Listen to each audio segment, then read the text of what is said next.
Earning an executive MBA at Georgetown isn't the path of least resistance, but it does come with the greatest reward. Benefit from our strong alumni network, renowned faculty, DC location, and global residencies. Get started at choosegeorgetown.com/EMBA.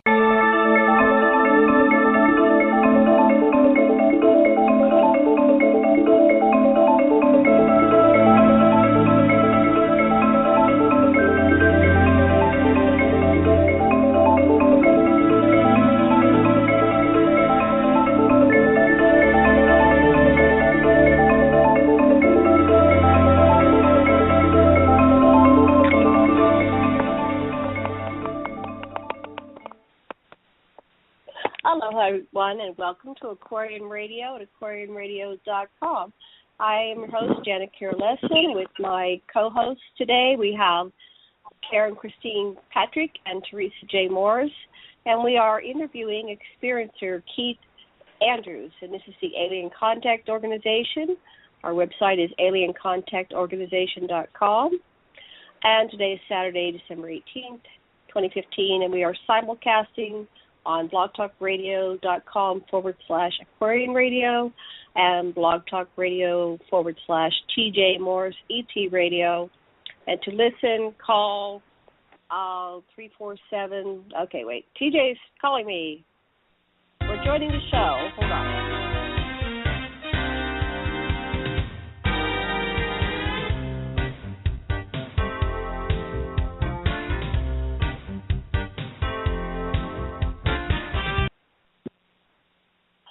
Okay, she's not picking up her show for some reason. Let me call TJ. Karen, would you like to talk and start, or just telling about? Hi, who's Hello? talking? This is Karen. Oh, wait. Stop. My voicemail started responding. Okay, TJ called, and my voicemail was somebody else. And she's not here. If you go listen, this is her music. She has it on. I'm going to call her on her home phone, her cell phone. Karen, would you start reading the bio while I call TJ and pull her into the show? I'd be glad to. I love live radio. Thank you. You never know what's going to happen. Well, we got a really interesting. Oh, go ahead. She called me. Okay, so I'm going to have to mute me so I can go over and use my home phone to call TJ. Isn't this fun? So you're going to go ahead and read. I'm going to mute my cell phone. And I hope it doesn't mute the show. Well, let's try this. Okay, if I mute the cell phone, can you still talk? Okay. You start talking, and I'm going to mute. And if it mutes you, I'm hoping hello. we get this straightened out. Oh, hello. Okay. This is fun. We have to roll with it, and have good humor, and just that's life. And we have a really interesting guest with us who's coming back to us from a previous show, and that would be Keith Andrews, and I'm going to read about his very interesting story. On the show, we focus on Keith's life as an experiencer and the various extraterrestrials he encountered, as well as his paranormal and out-of-the-box experiences. Keith is an experiencer and was present at the Experiencer Speak conference in August in Portland, Maine, and was a witness to blue beings who visited there. They looked perhaps like human hybrids. They came to hear Travis Walton speak, and were witnessed by 20 people at the conference, including John Polk, who's normally a co-host here on Friday nights on Aquarian Radio. And Ken might have the only picture of the beings from his camera, so I hope someday he'll share that. But he's got a fascinating story. And from his website, he says, when making initial contact with anyone, I look for integrity in their hearts with which they operate. Boy, that's a good thing. I don't care what race, religion, age, or gender they are, as long as they treat others with respect. And he works with experiencers and contactees. And Keith, are you with us? I am. Thank you very much for having me here. I was hoping you weren't muted. So, Keith, I'm really glad you came back. I have actually been talking to other people about our conversations that we had last time. And if you want to go ahead and introduce a little bit more of yourself, go ahead. Well, essentially it's the easiest way to put it is I was born into this situation. The day I was born, I actually ran into the Council of 12. Well, in a nutshell, I died the day I was born, and quite frankly, in my terms, I wanted to go home, and the Council of 12 stopped me and said, no, you can't. You signed a contract. You have a major job to do on this planet. You're not going home yet. So, go ahead. I said that's amazing. I had a bit of a sense of mission when I was 5 years old, but that's amazing that, you kind of saw what was coming when you came to come here and probably wanted to go back. I don't blame you there. But, yeah. Well, yeah. Yes, go ahead. I always held that the people of this planet were built backwards, and as it turns out, it was actually me that was built backwards. Because I came in, I arrived here knowing what was happening, knowing what was going to happen.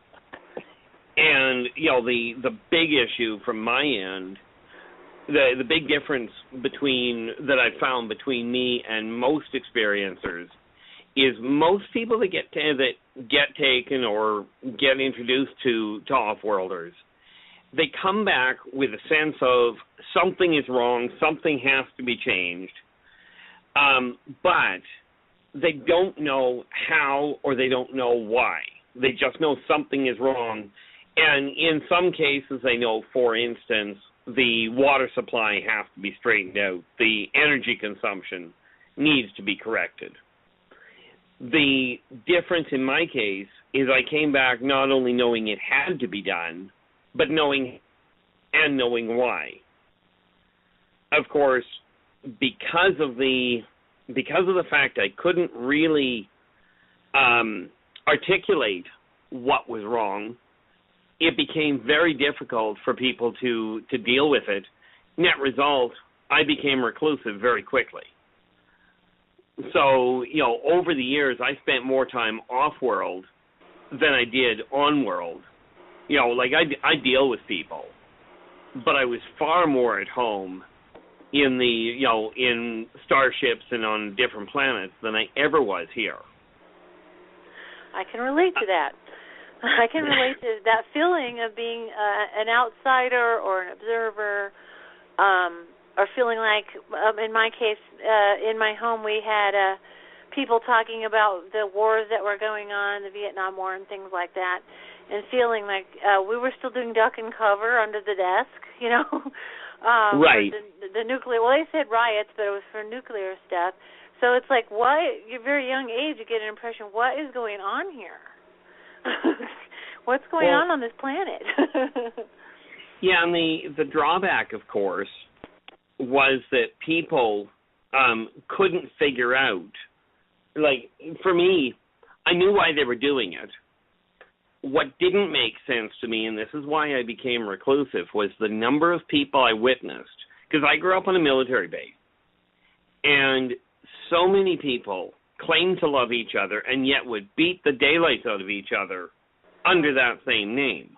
And I found the same thing with the religions. People would go to church or go to the synagogue or to the mosque. Okay. Well, that was different. We're ringing. I think we're trying to bring in other people. But Hi. I understand. Hello, TJ. Sorry, we got everybody. So you were talking about the mosque and the synagogue and the church. So TJ is here. You get to a logical end where you are, and then we'll bring everybody on with hi. But go ahead. You were talking about how people go to the church and the synagogue. I found that everybody, so many people were going to these different religious or spiritual outlets. Even in modern, in the modern times, they're going to more of the what they call New Age. And what I'm finding is they all talk about peace, and yet 80% of the wars on this planet in history have been caused by the churches. Now, something is really wrong with the message that's being put out. Okay, well, and this is I have an opinion on that, but we'll go ahead and you talk about that, and then we can pass that around. I have an opinion on that. This is Janet speaking. So go ahead. I do too. Finish. Okay, so we'll go round table on that issue. Sounds good. Okay, go ahead and finish, Keith, on your train of thought. Okay, so one of the big things that I'm looking at is, and one of the big things I came back here for, that I returned to this planet for, was to help people realize that it doesn't matter what you call a higher power or who you put in a political seat. Everybody is equal. Everybody is still, on this planet, most of them are human, and even the ones that aren't, if you treat Uh-oh, breaking up.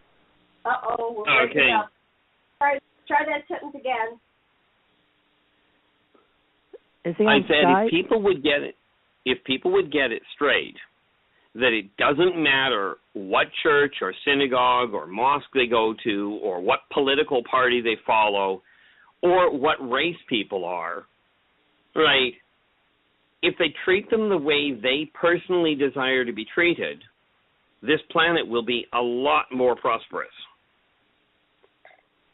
You know, this idea of that people, they talk about race wars between the yellow-skinned people, i.e. the Orientals, and the Caucasians, or with the blacks. Frankly, they're all human. So it's not a race war. And this is what people have to realize, is that the real problem that is arising is with the amount of negativity that people are generating, and this is already proven by the scientists. It is killing the planet. It's tearing the planet, the very thing that you need to survive on. The negative interactions are killing it. Okay. You know, and this is one of the things that we're actually trying to sort out, trying to get people to realize. The other big misnomer is that people have this idea that the off-worlders, that the aliens are here to take over the planet. And, you know, they couldn't be further from the truth.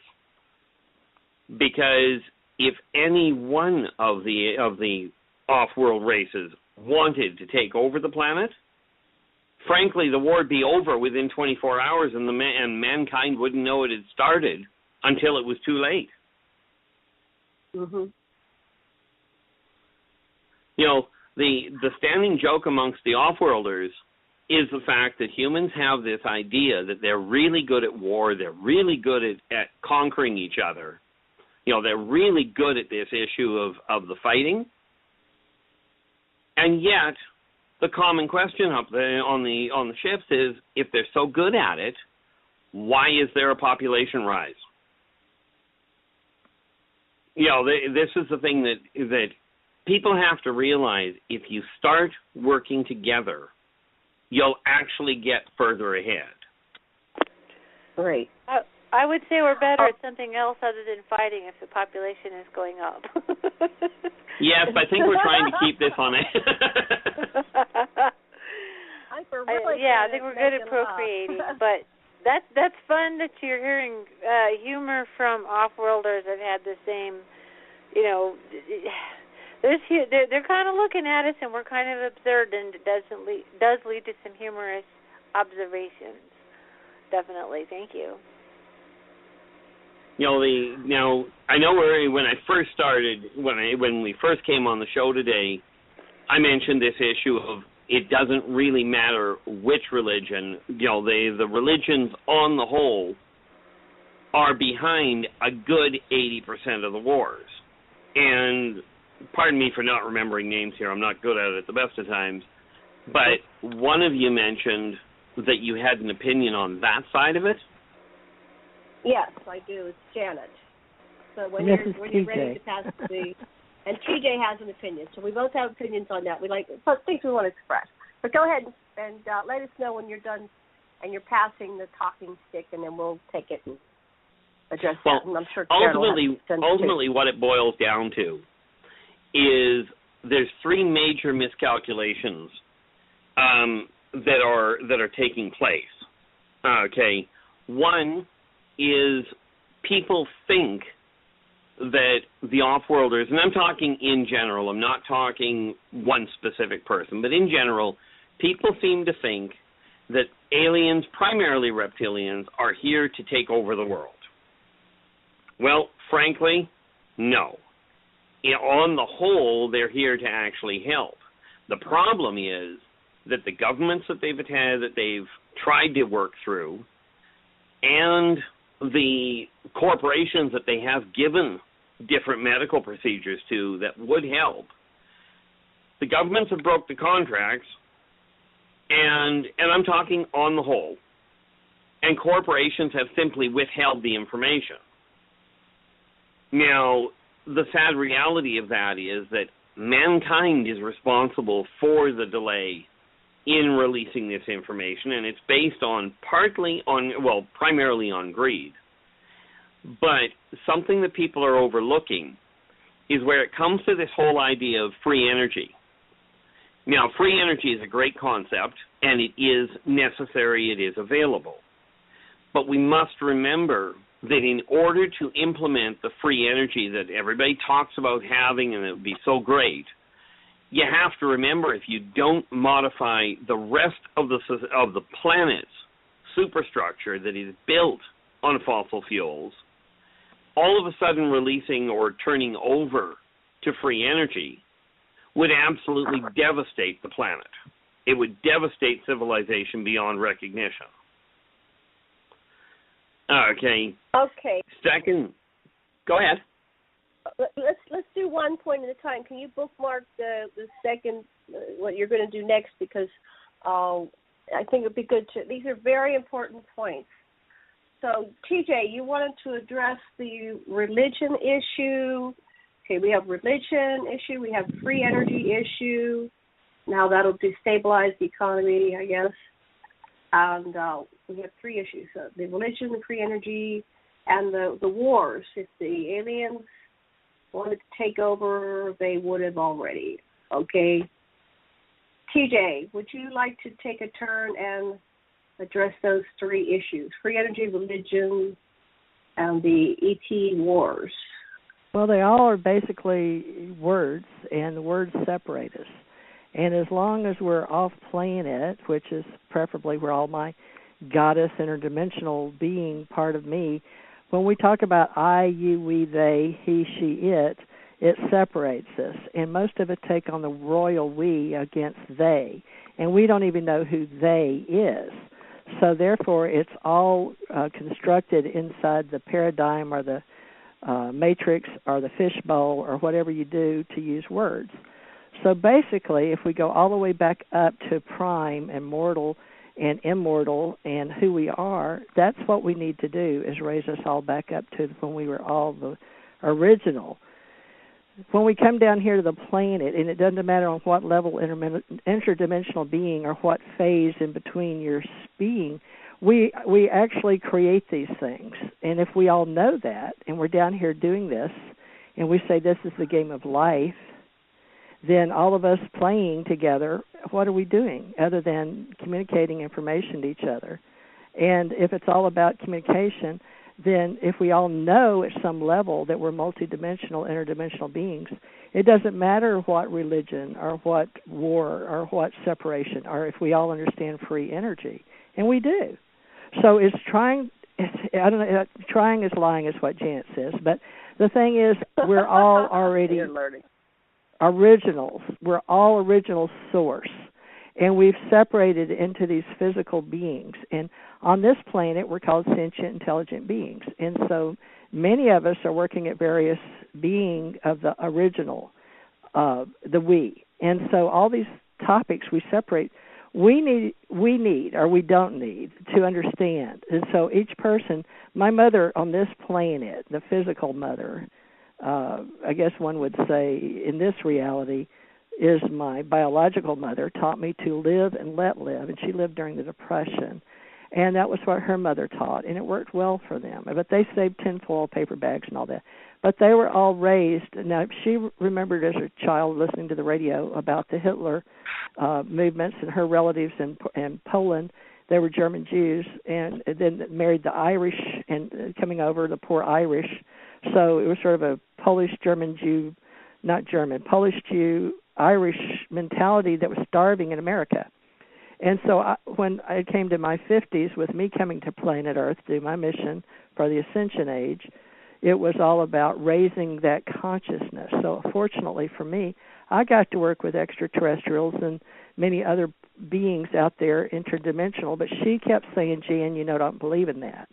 But it was all words, So I learned that the peace is the love, and love is the peace. And all those things that separate us are for whatever in the all amount of who we are.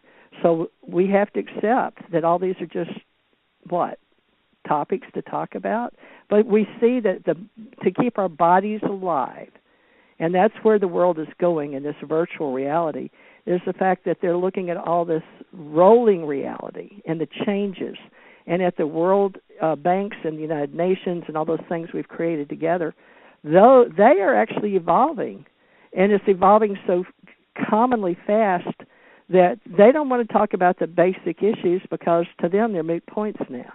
So I get what we're talking about, but those three things to me are just, they're evolving so quickly nobody can get a handle on it. So all of us as evolved humans, I guess one would say on this show, is the fact that we are all conscious to the fact that all these things are just do we want to say they're man-made and we're man? You get what I'm saying?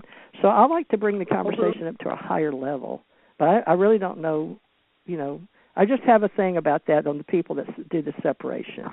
But that would still go back to the positive, negative, push-pull, dark, light, the whole dichotomy, right? I mean, if you really want to, I guess, get rid of the dichotomy. But I don't know how we're going to do that. So the solution is... I think that... I think the dichotomy is the stage upon which the play unfolds, and so until we figure out something else, we have the dichotomy, but we can make the dichotomy less dichotomous by bringing in the poles into the center more. So I wanted to address the religion aspect. To me, you asked about, and I forgot the question now, but you were talking about how interdimensional to me. It's interdimensional. Wait, I want to go back to what Keith said. I want to go back to Keith's original comment. We have too many subjects at one time. Let's go back to Keith and just. I can't figure out what I was going to say. It was something about the religions. They were created by the Anunnaki. They're there to separate us on purpose because that's their control mechanism, how they control the population. And I know there's many other species, and the other species are coming in to intervene, and there's a non-interference clause, and there's people that are interfering despite the non-interference clause, and I agree that if there were ET wars, they would have wiped us out already, but they may be wiping us out in another way, which is having us pitted one against the other. And so the ultimate goal is the control and manipulation of humanity, which seems to be pretty effective. But go ahead, Keith. Well, two things. Number one, if you think in terms of trying to wipe us out by putting one human against another, clearly that's a failed approach. Okay. The ironic part of it. It's a long-term vision. It's a long-term vision. So yes, they purposely have us producing and creating a massive 7.5 billion, population. But that could be like the critical mass to just wipe out the whole species because we're swimming in our own shit and we're dying. Well, okay. How do I put this? This is where the amount of propaganda that's out there has gotten really off track for most people. You see, when you look at a civilization, when it gets to the point of having the numbers that are on this planet, first we've got to realize that mankind is no longer relegated to only Earth. Now, sad to say, what you're being told by the media, by the governments and what have you, is simply put about where are we? we're about 40 to 50 years behind what they've been up to.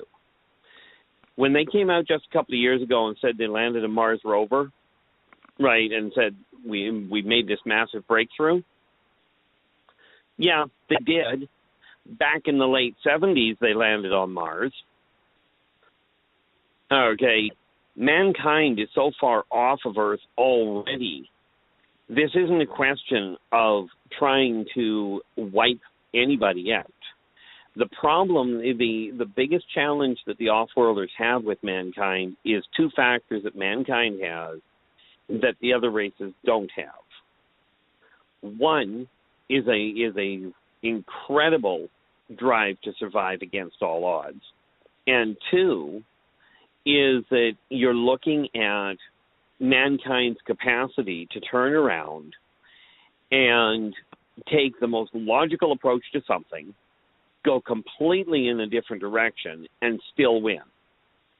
That capacity... It's a game. It is a game. Well, for mankind it is, but mankind is better at it. Okay. You know, it really is kind of a weird setup. They're not... The off-worlders aren't trying to control man, not from the standpoint of let's segregate them and wipe them out. Because let's face it, any one of the races, whether they happen to be off-worlders or even worse, the ancient races that are still on this planet, if they really wanted to wipe mankind out, there wouldn't be any of this discussion of when it was going to happen. The other races that have evolved to the point of having this kind of population and even the borderline technologies, it doesn't implode, it colonizes. It's just like a beehive. Okay, you get too many people on the planet, or what people consider too many, because rest assured, this planet has no shortage of food, no shortage of oil, and certainly no shortage of land. But what happens when people get this issue, get thinking, and I'm referring to any race in this case, when they start thinking they're running out of room, they start looking at colonizing other planets. That has already begun. So the idea that they're trying to bring the population to critical mass is a massive misguided piece of information that's been dropped out there. We still have Fukushima. We still have outrageous pollution, and we still have our oceans dying and mass extinction of species. So there's something going on. I'm not naive. I understand what you're saying. Absolutely there is. But there's still something going on. Yeah, so that's what I'm saying. We don't really know because we don't have the information. It's being repressed and hidden. I'm very aware. TJ was in the secret space program, and she could share a little bit about her involvement with the ship that's outside of Mars and the one behind the moon and with the Roswell craft. So TJ was military working in the secret space program. She's like Randy Kramer. And so I have some awareness from her and the other people we've interviewed about the secret space program. So, yes, it's way in advance. And there is some agenda that is playing with population and the concept that we are stuck here, we're earthbound. For most people, the average person, they're not going to get off this planet in their lifetime. The only way they're going to get out is they die because of this. Absolutely correct. Whoever this is controlling this planet is controlling the paradigm, is controlling the information, and they're in control. Now, will there come a time where the extraterrestrials will free us from this matrix? And that's what Karen brings to the table. She worked with the A.R. Borden Linkage Institute, and A.R. Borden was working with the extraterrestrials to change the paradigm so that the information is distributed to humanity. Unfortunately, he either died or had to disappear because he asked that of the ETs that he was working with. So let's have Karen take a little turn to interject her reality into this group gestalt we have here, and then we'll go back to Keith's story, because I think you have a lot of pieces of this information that are critical, but it's okay because we can do more than one show. We don't have to cover it all in one show. It's not we don't have an agenda. We're just free-flowing with conversation. Karen, would you like to add your 2 cents?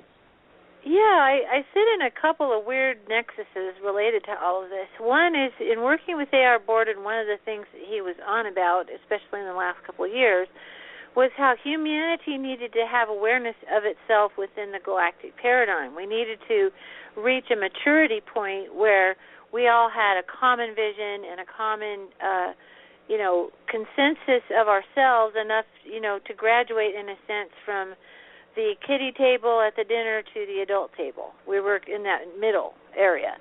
And one of the things impeding our ability to develop a sense of ourselves as a species like that is the fact that we think we're all by ourselves in the universe.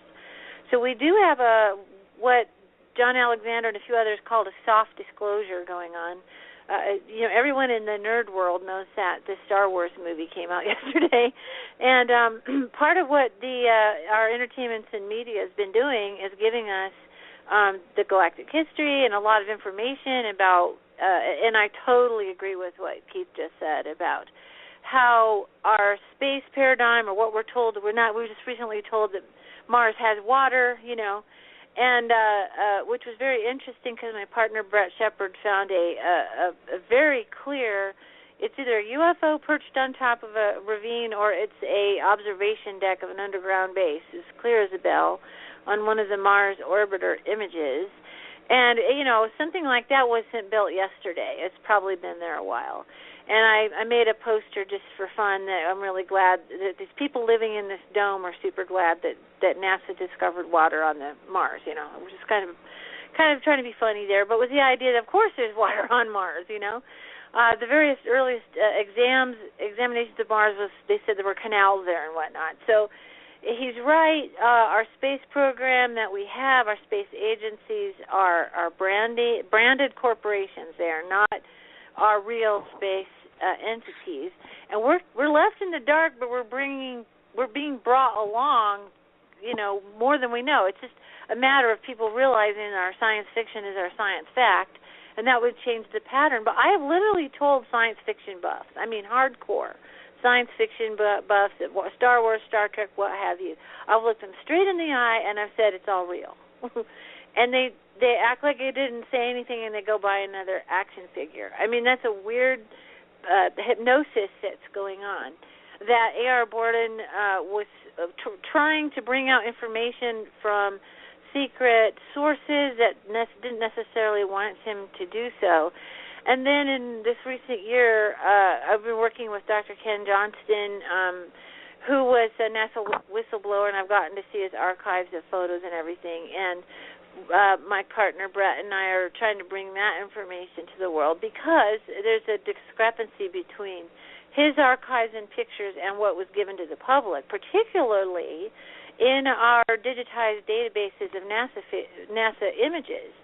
They've branded the moon project, for instance, the entire moon concept, as the moon is sort of a black and white world, And his photos are in color. This was not, the moon is not black and white, and it's not made of green cheese either.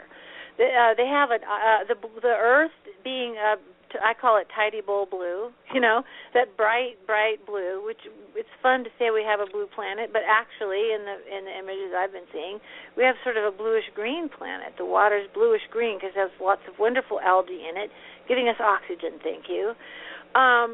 But they've got these false images out there, and some people in different anomaly groups have discovered this, that we have false images of the Earth as well. So we don't have a straight-up narrative at all telling us just basic stuff like what color is the moon, what color is the Earth, just basic stuff like that is coming out.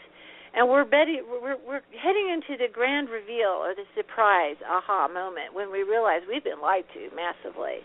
And that's going to be difficult. It's been difficult. I know it. Like, I've been working with anomalies for a few years, and I know that we're not being told the straight thing, but sometimes I'll see an image and it'll really sink in. And it's wondrous, and it pisses you off at the same time. So there's a paradigm galactic around us, observing us, watching us, ground crew humans. Part of our problem is we're just completely kept in the dark about almost everything space-related. And I hope we're being brought into a process where we'll have that awareness, we'll be ready for it, but it will be a shock for a lot of people. And it's a shock because we're in a false paradigm. We're in a consensus reality show. If you turn off the media for a while and get back to nature, you realize how separated our cyberspace world of ourselves is from our planet Earth and the natural world. And believe me, our off-world friends and all of this is part of the natural universe as well. It's not science fiction. It's part of the evolution of other species that were here before we were, and now we're on motherships, and ones that have visited us. That's the natural universe. And we're with SETI and all these other programs, they keep trying to tell us we're all by ourselves, and we certainly are not. And I love all you guys for coming out with this information, because people need to know we're not alone, it's a bit crowded out there, actually. So that's my 2 cents for right now. Go ahead. Back to you, Keith. See, the neat part about the whole paradigm that's being broadcast, if you will, is very easy to solve if people would do one thing, and that is simply, and don't get me wrong, the radio, the TV, they're useful, they are great tools, but the thing that people keep forgetting is step outside your front door and meet your neighbor. The reason I say that is because there is so much fear being broadcast and so much negative garbage that, and don't get me wrong, negative things happen. But the problem is that it's a well-known fact amongst the people doing it. Whatever gets broadcast is what gets replicated. So if you broadcast that everybody's getting murdered, you're ripped off, or they're getting, the companies are being embezzled and lied about, that's what people are going to focus on. Okay. Now, the reality of it is, and I did an article on this some time back about society and about the stability or the fragility of it, if you will. If you take a totally stable economy and you tell people it is going into a recession, you broadcast this en masse over the media, people will naturally stop spending. They will start hoarding their belongings and what have you. Sales will drop, jobs will be lost, and we will go into a recession. If you take that same stable economy and you tell people we're going into a boom, people will automatically start spending more money, more sales will happen, jobs will climb. We're in a boom. People have to realize that the term sheeple, and by the way, this applies to not only humans, every race out there has the same problem. Just because they've got bigger toys does not mean they've got it all sorted out. If they did have it all sorted out, there wouldn't be a three-way galactic war going on right now, or more to the point, 3 galactic wars taking place in the same sector. It's not a question of because they're off-worlders, they're all of a sudden more intellectually, they're wiser. They just happen to have bigger toys. And can you tell us about the galactic wars? What do you mean by that? There's 3 galactic wars going on. Most people don't know that information. Could you tell us a little bit more about that, please? Absolutely. Now, one of them, is between what I grew up knowing as Theresians and Tekleks. Theresians are your 7.5 to 8.5 foot reptilians. They are actually allies of Earth. They are allies of mankind. They are not, as a matter of fact, no reptilian race on the whole is here to try and screw up the political system. That's a neat little 70s side effect. But they are in an all-out war and have been at war for years, well, quite frankly, for centuries, with the Tekleks. Now, the Tekleks are the 4.5 to 5.5 foot raptor-like reptilians. Now, with the Tex, they originally spotted Earth from their planet, and because they were facing essentially an extinction-level invasion, they spotted Earth, realized it had the minerals that they needed, to facilitate their survival, so they came here. When they got here, they found out that mankind was also here, and this is the part they didn't know. But when they ran into mankind, they found out, well, by gosh, they were tasty. So the general consensus was, let's strip the planet of the minerals and the people. That caused a civil war amongst the Tekla. They've got a major faction going back and forth, trying to, yes, they know they need the minerals, but they have a problem with wiping out a planet or stripping the planet bare, for that matter, so the indigenous population can't survive. The third war that's going on is amongst a number of different fronts that are vying for control of this sector because of the transcompatial radiation and reconvergence that is happening right here. That energy that is being generated on a subquantum level is of extreme value to the technological advancement of whoever takes dominant control of it. Okay.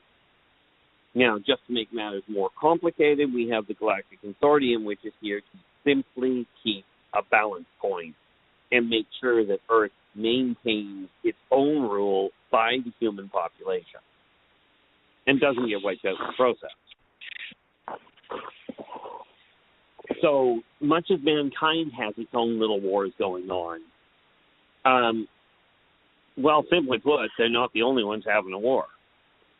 And this is why I say that just because the off-worlders have bigger toys doesn't mean they've got more wisdom necessarily. Does that make sense? TJ, that makes sense. TJ, can you convey to us what you were involved with in your E-team military involvement? What was the structure that you were encountering? Were there wars going on? Was it a peaceful? You said it was not. I called like a. I called the barge ships motherships, but that was a Battlestar ship or something like that. Can you tell us more about what you encountered when you were on board your ship that you were on board? Sure, without biting my tongue. I'll try to get around my physical body. Yeah. For those listening, I've worked with those that are like us, and so that's why we say we or they. And, of course, everyone knows my tagline is alien civilizations exist. And my mission-driven purpose was for souls, and we're on a harvesting type of situation from, I guess one would say, similar to the Anunnaki and their parents and so on and so forth. However, I've never crossed anything with any of the stories of anything to do with any type of amphibians other than the stories of old in the history on the planet. And that's what we've seen in our archives, are the things that are repeated over and over on the planet as ancient cultures, because you don't see any amphibious type of humans walking around on the planet. So that's how we deal with that, is it's folklore. On the other hand, those that look like me as a human, a white Anglo-Saxon sentient intelligent being, we seem to have some type of popularity in many parts of this particular cosmos and in the various levels of the universe, multiverse, metaverse, universe, omniverse, and so on and so forth. And when we came down to this particular area, the part that I worked with, it's like Star Wars and Star Trek, like you say, and the Ennead and Gene Roddenberry and all those that have been on the inside. Those beings apparently come and share and rewrite history, and some bring it back to the fact that, yes, we were in Mars, and yes, it was colonized, and yes, it was very futuristic. And then this planet has been that same way. And that's my understanding. And we recolonize over and over again, and we do terraform. And, yes, there are those out there that will strip the planet. And, Janet, you've heard me talk over and over about that. And, yes, there are certain minerals that they won't let us have. Let's stop there. So you said, I got your story before, that you were on board ship, was outside of Mars. and there's a like a Stargate or a wormhole. What do you call it? A wormhole? Wormholes and we it use opens in up space. Okay, so it's a wormhole in space, and it opens periodically, and there is a species that is kind of like the Klingons or times 1,000, and they just come and rape, pillage, plunder, and so there is some kind of protective mechanism for in when another complete cosmos. They're from another complete cosmos.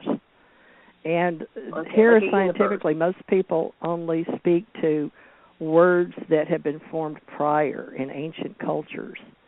And that's why we have this etymology system, right? And I think you refer in the Anunnaki stories of the Tower of Babel, and they separated them because they were building a tower back up. You know, that's part of the ancient lore on this planet. And yet some people go back prior to that, and that's where a lot of the information comes from. But with those I've worked with, I strongly suggest that what you, Janet, referred to as the secret space wars with this particular planet, I don't know about I cannot, speak to the amphibious or any of that other than the stuff I've heard on YouTube with some of the great speakers of that. And you know who they are. Everybody does if they're into the alien ET UFO community. But all those were stories. Now, these beings that I've been with that have told me they've showed me videos on off planet in real space war time, like we're going to be seeing Star Wars. And they are those that live like the Star Trekians, and there are those that live like those in Star Wars. And that's what I'm told. Now, I don't know that because I haven't experienced it. So to address what I've experienced, not what I've read, but what I've gotten direct from Spirit, is separate interdimensionally than those in the 3D reality. So with this war thing going on, that could be true. I mean, what's truth anyway, except one's own personal experience? So with these beings that I've been working with, there's various levels. And what I was told, they knew me before I was born. Well, that goes with the Bible Belt. They know you before you're born, and you come here and you die, and you're mortal, and your spirit goes on, and you're sinned. So that's sort of my culture. And that culture, from what I understand, is also adopted above, as above, so below. So those beings that are working with what, Janet, you call allegedly, purportedly, the secret space program, they are us. And they are having people like me born here and other beings like me born here, and they work directly in unison. However, with the Galactic Supreme High Council, which you know about, and you've gone before the council yourself as spirit form, we have to look at all the various levels that we are. And I'm only coming to grip, having died a few times, that I am an interdimensional being, not only immortal, but dimensional. So we're having to look at all of that. And I believe that they are more brilliant than we are. I believe they are hundreds of thousands, if not millions of years older than us. So what we're learning here is we're getting our comeuppance or our kudos, because why else are we here? And most of the people I work with at Ascended Master above levels, they're all returns or rejects, if you want to, with words. We're either retards, rejects, or but we choose to come back here, whether we die or whether we go off and work in the secret space program.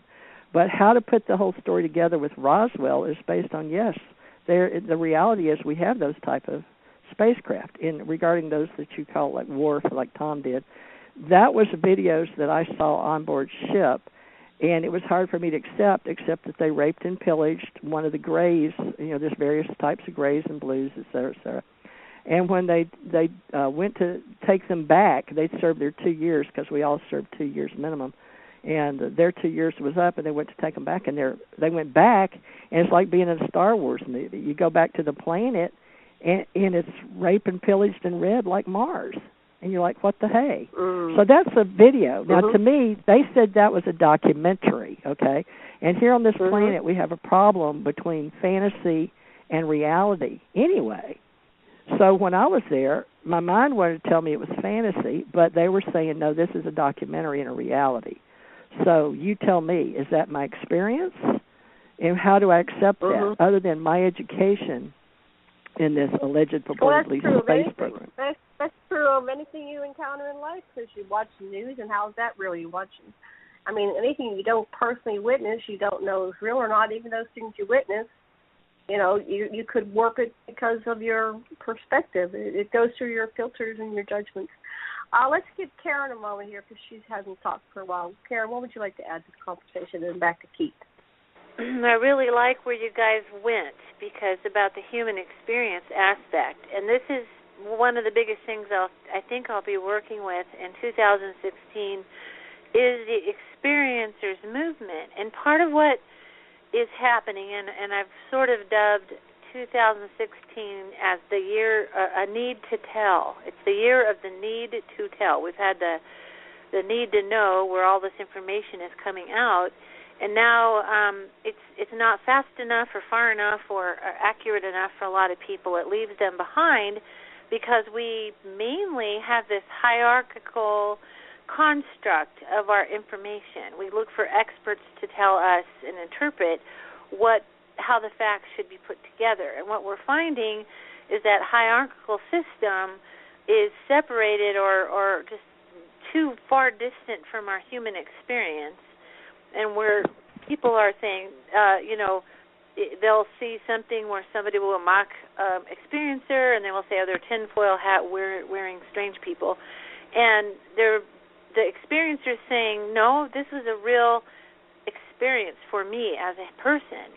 And we've generally given the floor to people who interview experiencers in discovering a case. Like, okay, here's the crash site, here's the material, here's the witness, and the witness becomes part of the case, kind of like a specimen. And the number one question that the hierarchical leadership says is this person credible or not? And I've been digging into that word credibility because it comes up time and time again.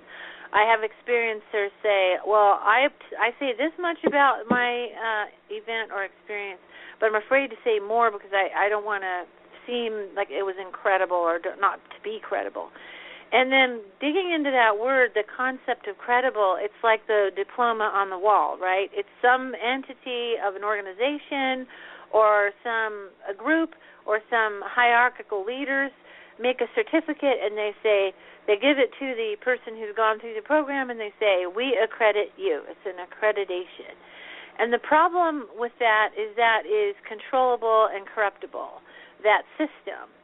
And that's why I'm not personally anymore really looking for disclosure of any open and honest and transparent way from the government because they got their fingers in too many pies that are not the kinds of values that I have. So me as an experiencer, I have to become my own center, take back that authority from another governing body and say, this is my testimony, this is my experience. We're coming to a point where we're going to recognize that our leadership is corruptible, and we're going to have a flip. In other words, it's not going to be authority by title, like the President of the United States says they're aliens, or the Pope or something like that, a credible leader in a hierarchy structure, but rather it's going to be authority by experience. I saw that. I witnessed that. That happened to me. And those voices will rise up. And that's what's happening is that people want to hear the story from the witness, from the person who had the experience. So this is the philosophical shift that I hope and I see is coming. So that's my bit. With that, back to Keith, the experiencer who had the experience. Go ahead and tell us, you can comment on what was just said, or you can tell us a little bit more about your experiences, or wherever you want to go. Back to you, Keith. Well, I was just thinking, when you brought up the issue of, this disclosure thing, and getting a government or something to, a government or an official body to stand up and say, it's official, they're here. And I just want to bring attention to the listeners that this year, just a few months back, there was an historical site in Greater Barrington, Massachusetts,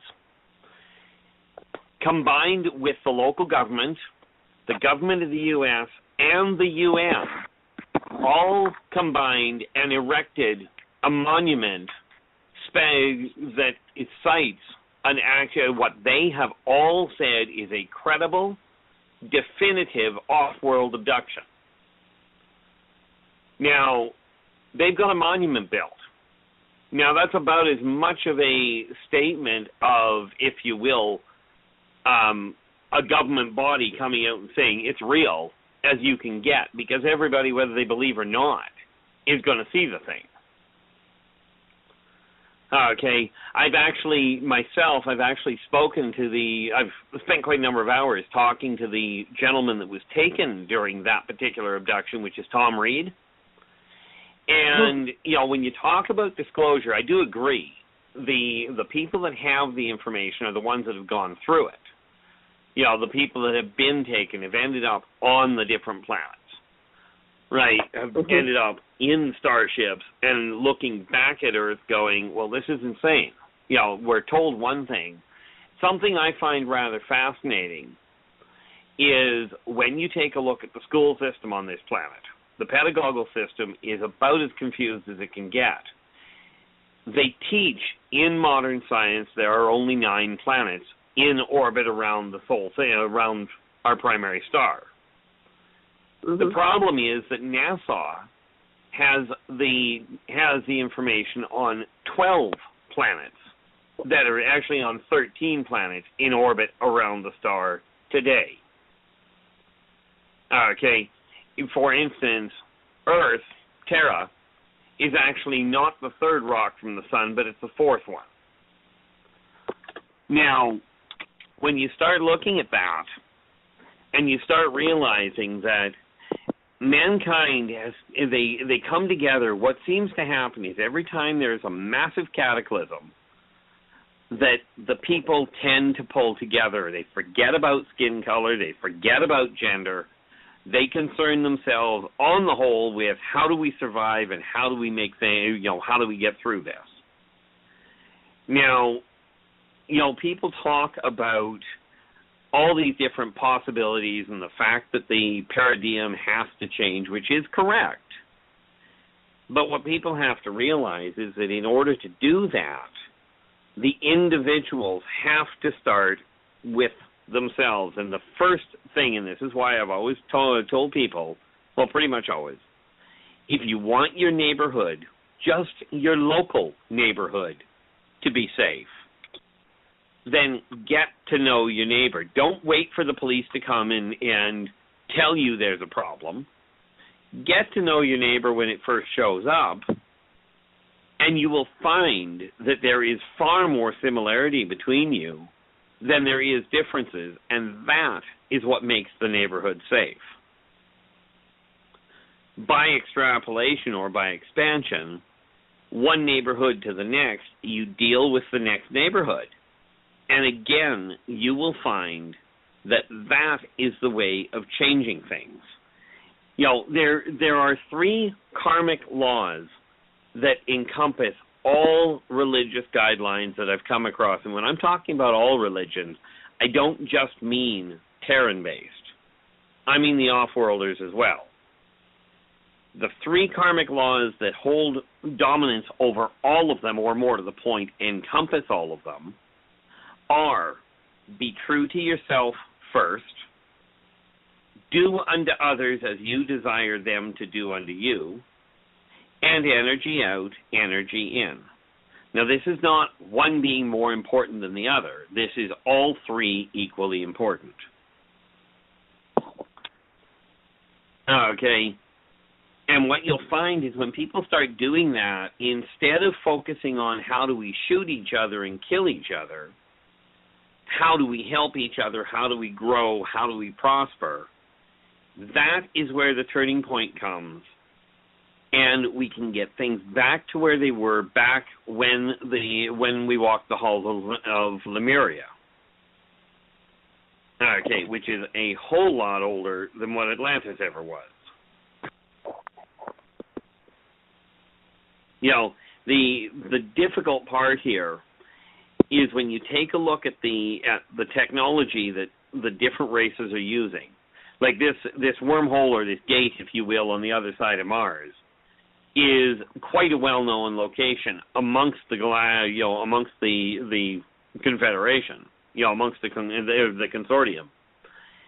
Because let's face it, it makes it a whole lot easier. There's a big enough gap on the other side of Mars because Cruinia, which is a planet that's actually there, but there's a big enough gap that they can have a stable hole there, a stable gateway that can be activated at certain times without damaging the area, without causing a problem.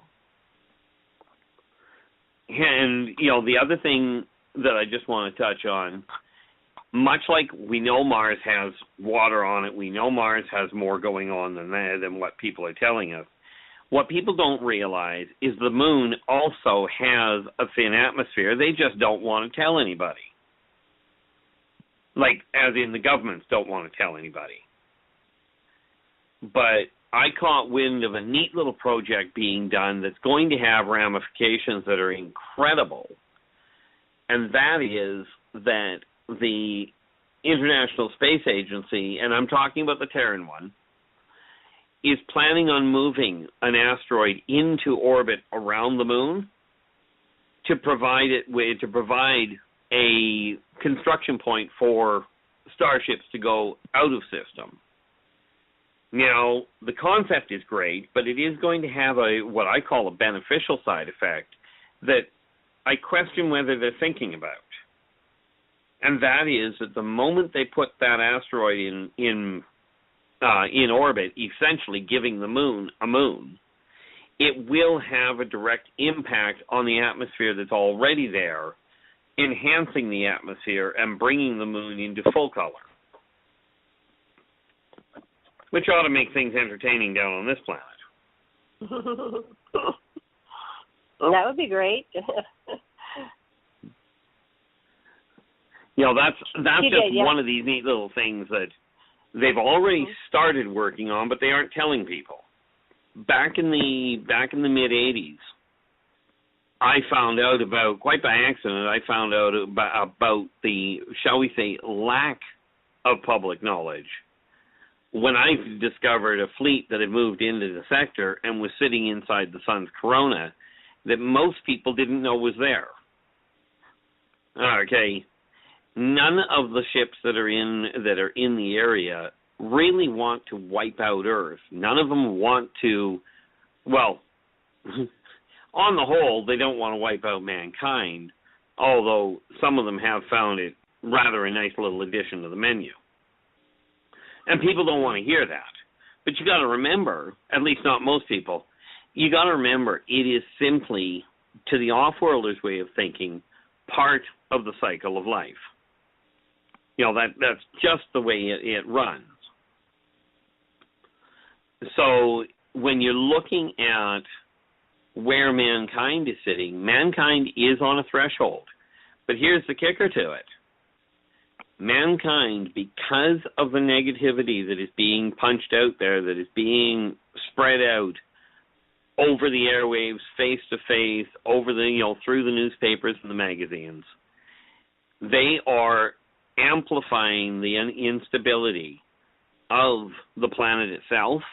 Net result, we have an increase in tectonic, atmospheric, and aquatic forces that is going to play havoc with mankind's population, and it brings us right back around to the FEMA camps that so many people think are governmental ways of trying to control or trying to cage mankind, and that is not the purpose of them at all.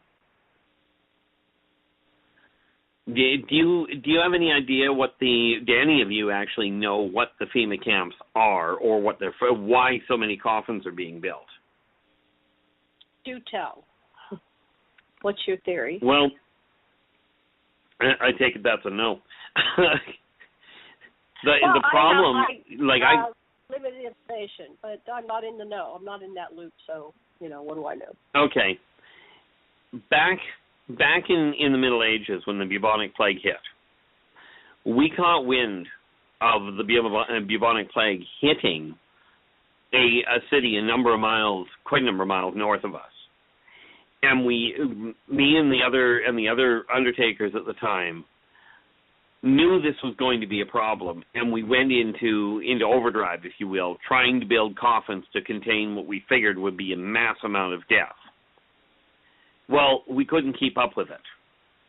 Now, the governments around the world have seen this same issue. They've noticed the same thing. It's not going to be a plague, but they are aware of some catastrophes that are going to happen. It's not a question of if, it's a question of when.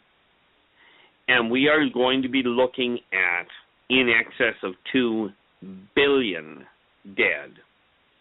Now, the coffins are to try and contain the bodies that end up on the planet, that end up on the ground. Because rest assured, with what's coming, and I will go into that in about 5 seconds here, but most of the bodies will end up in the ocean. And the reason for it is this neat little island in the Canaries that is known to be getting ready to split. The scientists know that when it does, it's going to create a tsunami that stretches from about the middle of the east coast of Argentina all the way up to the St. Lawrence Seaway and run a minimum of 12 miles inland. Now, that's only one of 3 of the tsunamis that's going to be triggered by that event. And yet, instead of dealing with the... When is this going to happen? How do you know when this will happen? Did you say when or what? Yeah, when? When will these things happen? You know, we have Yellowstone, the volcano's going to blow. We have all these things, but does anybody know when all this stuff's going to happen? Well, let's put it this way. There is an old saying that goes, nobody will know the exact hour, which is, quite frankly, because the calendar has been changed too much. But if calculations are correct, you're looking less than 2 years. Okay. How's that for bad news? Well, I've heard all this before, and I'm sure everybody has. Let's go round table here. TJ, do you have any comments on the latest topic? I call it apocalypso. We actually have a dance for it. What are your thoughts and ideas on this apocalypso? Is it going to happen? When's it going to happen? Can the ETs do something? Will the ETs do something, et cetera, et cetera?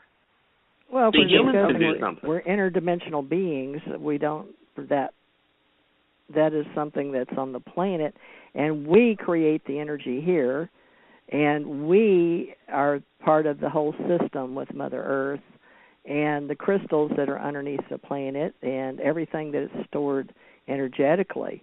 So we all are playing a part in this particular cosmos. As to what wants to go, it's still one of those in and out as we're discussing, I guess, and what we put in is what we're going to get out. So we all decide unanimously, and after the 7 billion point, we have enough energy to say we will do this or we will not do that. So it's still the old paradigm. Which road do you want to take? What do you want to put in your space? What do you want to take with you when you leave the planet? We're all here to serve ourselves. And as he talked about the 3 points, whether it's yourself or do unto others as you would have them do unto you, all that Christ-like stuff regarding the planet and all those things, we do what we can do with what we have, and we say we are who we are. But regarding the planet shifting and all those, as you said, the apocalyptic, we've been saying that it doesn't matter what universal order we ascribe to.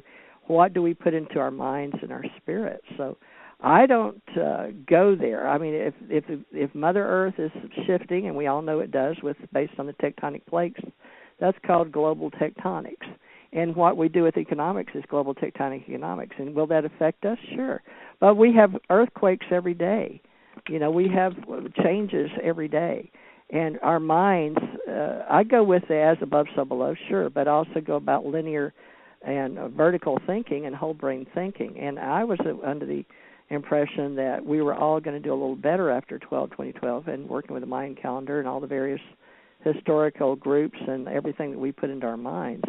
We're still here discussing same old because we keep falling into the same trap.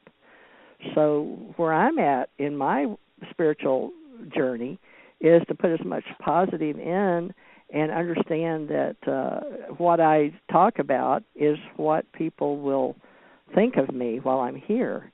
And I have many memories of many past lives and working with people off planet. And for me, just coming out and being me, I'm not that worried about the Canary Island area splitting. If I did, I'd have to worry about every earthquake every day. So I've learned not to worry and to not fall into the end of the world or the end of the Bible or apocalyptic thought process. I just don't put those thoughts in my head. Now what I do is try to move forward and help people go forward with what do they want to accomplish while they're here, and life coaching. And that is, what do they come to me and what do they think will make them a better person, or when they leave here, because having just experienced my husband's death, in the last, he died on the 2nd. I'm very much aware of being interdimensional and knowing that I want to see him when I leave here again. And he was one of the best, commanders on this planet and off. And it's a real Star Wars type of situation. So if we can help with this radio show, people not worry about Canary Islands and things like that. They worry, like you said, you start with yourself. And the whole Christ-like energy is about learning to be not just linear thought processing, but vertical thought processing, and that makes you cross, which they saw, Constantine and all them changed the world and all that. Well, that was all about trying to get people to understand light energy and how we use ourselves as above, so below, light energy and all these thoughts. But people have to want that, and I'm not trying to judge anybody as to where they're at in the levels. But from what I've experienced is my neighbors, they don't even think like me, So I know my neighbors, and they just as soon keep a gate on at the end like you've got, Janet. The working with your neighbors and knowing your neighbors, sure, you can know them, but they don't interact with me. So what we're doing here is something has brought all four of us together to interact and to become an amusement or entertainment or education or information to others that choose to call in and listen, and I appreciate all those people. But what we're creating now, I'm not really about what's going to happen universally, other than raising my consciousness to be a whole brain thinker and participate in what I can do to make the world better. So I still come from that New Age space, I guess, but I was never part of the New Age. I was part of something totally different. Now, I did the 11/11, and we did all this stuff, and I made a global corporation go without the Internet. And I've done some extremely amazing things without money and without anything but thought. So I've learned we are what we think. We are what we know. And I'm really trying to do my part by being here now. And that's a big thing. So if we can get everybody just to start with themselves and have fun and make the world a better place, then maybe they'll help, like Mr. Andrews is saying here, is to help yourself, and then if you can, help your neighbor, and then help your community, and get involved if you can at the various levels. As you expand yourself, you expand your consciousness, if that's what you want to do. But we can't tell everybody what to do with their level of existence. And that's what I'm seeing. It doesn't matter whether I'm here, working underground, working off planet at the space, level, or getting us to Mars again, or working with terraformers, or going and visiting the Supreme High Council. And, all those levels exist in me. And I believe everybody has those levels. But do they want to know about it? Maybe not. Maybe when they come and the veil's down, they choose to play the game of life with the veil down. That's what I see a lot. Just saying. Just saying. A lot of people keep the veil down, like some of my neighbors, What do you do about that? Right. But I'm not worried about the island splitting in 2 years. Okay. Karen, what's your comments and feedback and thoughts and all that good stuff? My philosophy right now about disasters or apocalypso, I've had a lot of time to think about it because I was in a religion that was very invested in the apocalypse, in the Bible, Revelation, and They studied all the kind of scary things that were there, and they studied Fox Book of Martyrs, where people were tortured and killed for their faith and fed to the lions and all that. So it was just kind of a fear-based thing going on there. And early on, I confronted, my thoughts about that. I think I've mentioned before, I was in the duck and cover generation, where we were, it wasn't earthquakes, might have been riots, but we were told to duck under our desks for protection from something big that would happen.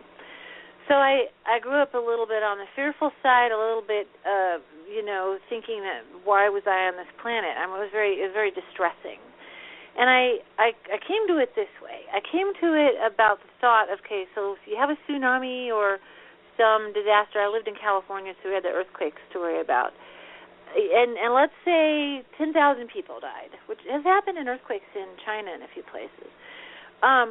The person, when you're in the zone, the death zone, so to speak, you're not going to sense that 10,000 other people are dying with you. Isn't it horrible? You're really going to have your own personal experience of exiting out, however it happens. It's the people who survive who are the ones that are horrified about the great death count and whatnot. And so, but every single day we have people dying from all kinds of things all over the world. So we have an apocalypse, in a sense, going all the time as part of the cycle of life, as you were saying earlier. So what I thought about that is that would be your experience. You'd have your own death in that situation, not undifferent or different from an auto accident, or you catch an illness or any of that. You're going to be focused on your own experience, exiting your human life. And so I kind of thought, okay, well, you don't get out of this thing alive, right? You don't take it with you. You're if you've been born here, chances are, unless we have some major changes in medical technology or something, you're going to exit out of here somewhere. And I've been around I had like a number of relatives die within a fairly short time, so I went through that process with family members. And there's a process. It's a very human process that goes on. And they use the fear of death or fear or just uneasiness to control us. That's the in the labyrinth, that's the walls. I don't want to go over there because that scares me, okay? And what I came to believe is, as far as like the whole Earth, is it probably does have some kind of cycle. But in this particular juncture right now, it's like we have that choice, right? We can continue to be negative and do the fear, and then that goes into the anger and frustration and war, or we can make a personal decision, each of us, or enough of us. A.R. Borden talked about how it was like 3% or 1% or 1%, or a percentage of us, it's like the rudder of a ship. We can turn the whole consciousness around. You can make the choice. Wow. Yeah, I know. When I talk, I get noise. You can make the choice in your mind, I'm going to be that rudder, or I'm going to make that choice. So I did. I began to choose every day that this might be my last one, but I'm going to choose to be working towards positive goals, even if something happens to me in that process. And so that's kind of where I sit with that. And I think we're one of the things that I do for the anxiety that's left over from all that fear-based upbringing is to think about, get a hold of my thoughts, get a hold of my energy, bring myself to center. And as I've been learning that, I hear of other people learning that, and that's catching in some ways, because you can only take so much of it. And it's like they learn this in concentration camps and places. You can only scare people so much, and then they don't care anymore. So have they scared us enough? I mean, there's a mechanism that shuts off, right, of being resigned to your fate or whatever. Whatever that is, it's a weird human thing that's very positive in a way. It's like we can say, okay, I don't care about this thing that this thing that I'm afraid of, I'm going to go past it. And there's that beautiful litany of fear in the Dune series I'm going to go past the fear. And it's a basic thing. And I try to think about when we're listening here, but with Andrew Bishago and Alfred Weber and other people that I've heard, the secret government discovered we really do have two paradigms lining up, a fear paradigm or a positive paradigm, apocalypso or the golden age. We're in a choosing time. Maybe it's a personal one. Maybe we're going to choose which way we want to go. So I'm just kind of putting that out there because if it happens, some disaster happens, then you pass out of life like you would some other way. So I'm just kind of putting that as my personal philosophy of what I've observed. And Thank you. Okay, Keith, back to you. Are you there? Go ahead. Your turn. Whatever you want to talk about or feedback or address something else, it's your turn. Well, I think I'm going to pass this round. I just, apocalypse. That's all I have to say. Okay, next. Yeah, the one thing that I do want to just tie that off with is where it comes to any of the natural things of the if you will, the whole array of earthquakes and what have you that happen. Absolutely, you can't dwell on the ones that you can do so that there's nothing that can be done. Like, for instance, when Yellowstone goes, it's going to go. The problem with the one in the Canaries is it's actually stoppable by man. The tsunami itself, not the quake, but the tsunami itself can be stopped. But that's where you run into the problem. And the whole thing you got to look at, and this is one of the biggest issues around why this planet is of so much importance to so many people. Ironically enough, the people it's most important to aren't taking care of it. Okay, and the people that it frankly is most important to are the humans.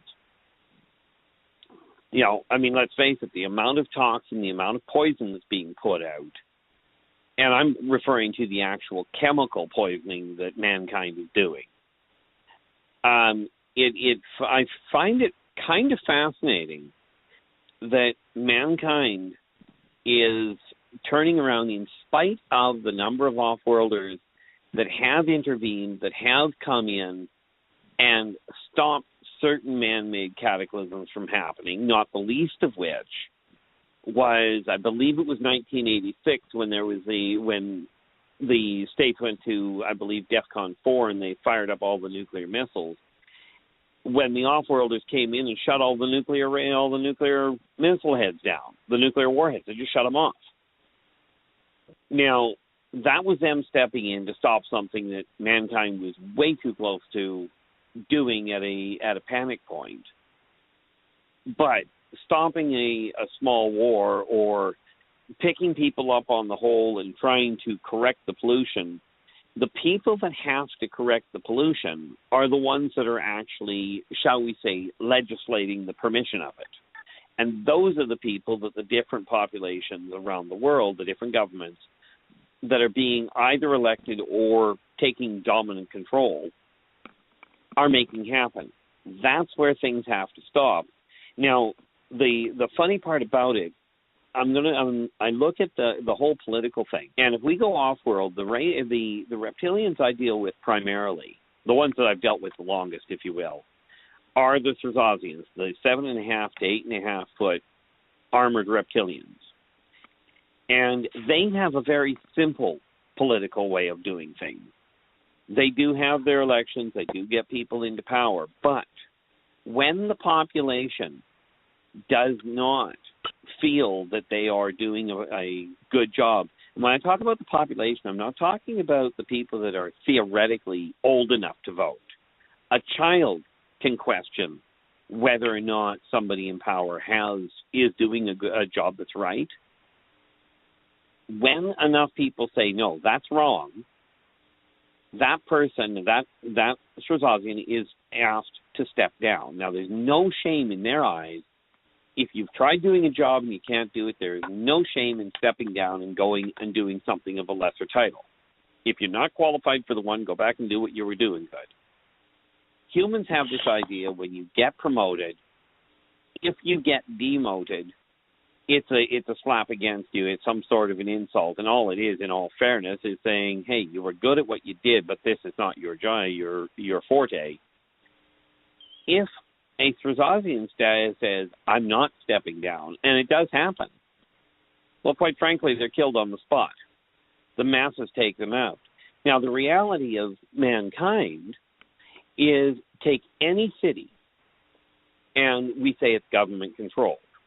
Well, if you think about it, take 100,000, any city anywhere in the world of 100,000 people, just for example. You may have 500 people that are actually operating the city, okay, that are laying down the laws, that are handling bylaws, handling city affairs, that sort of thing. Okay, that's 500 to 100,000. The 500 are not the ones that actually have control. The people have given them all of the control and said they make up the rules, so we have to follow them. They forget, the common populace, forgets that the trick to making the cities run better, to getting your society back in your control so that it can grow, so it can prosper, and everybody can survive, can thrive, is for the people that are not sitting in office, and even a lot of the people that are in office, to go, no, this isn't right. We're going to have a change, and if you guys don't want to change it, then we're just simply going to evict you. Because rest assured, if you've got a city council of 12 people and 10,000 show up on the doorstep, that 12 people is not going to be able to function. It will come to a halt. And don't get me wrong, I am not suggesting by any stretch that we overthrow everybody that's in office. The point being, people have to realize that if you're not going to say something about it, if you're not going to, quite frankly, force the issue in a peaceable fashion of getting the proper laws, the proper guidelines in place that are unilaterally effective. In other words, it doesn't matter what age you are, what income bracket you're at, the same law applies. When people can do that, when they finally get it straight and start doing that, that is when society starts to shift. Because the reality is the politicians are necessary. You have to have a core in order for civilization to evolve. But there are certain things that the politicians don't need to be regulating. But, you sort of have to start looking at what it is that society requires, never mind the guy sitting in the seat. And that's where it's gone to. Well, it makes one question, who's running the world? It's not Dr. Stephen Greer, right? With all his ET connections. So a lot of these, we have a level that we express here on the Alien Contact Organization, that there is such a thing as an alien contact organization. And within that scheme of thing, we do have interdimensionals.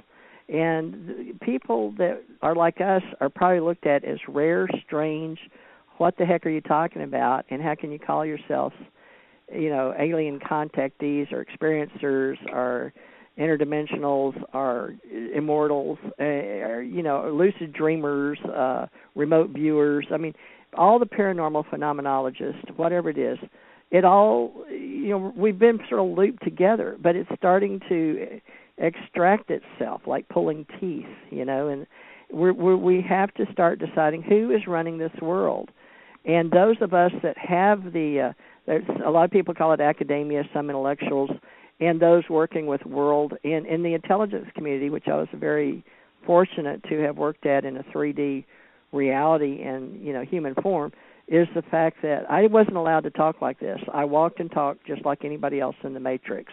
Black suit, black glasses, men in black kind of thing. Of course, I was a woman.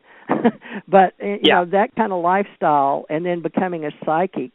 Of course, then I was the one that was as a psychic and said, okay, thanks, I'm going to go be the psychic now. They were watching me. So I've always been watched, but I wasn't allowed to play the game. And so even those in the intelligence world, we were always watching who was controlling the world. And this was very globally accepted country to country. And if anybody that was watched And I'm innocent as far as that goes. I mean, we've had people in cyberspace say, "Oh, she's," that one guy negative I called Janet one day about a post on me was the fact that I was harmless. Because I was considered a nut, I guess, on only one out of millions of hits on different websites, but only one guy, because I wrote for UFO Digest, decided he'd put me and give me a number. So I guess I made it because I became a number on his list. You can find it out there, folks, on YouTube. But the fact is, we were all about in the intelligence world. And from what I could see, it all came back to the KGB, Russia, and how they had so many people, they starved them, and how Stalin, all those people did that versus how we were doing over here.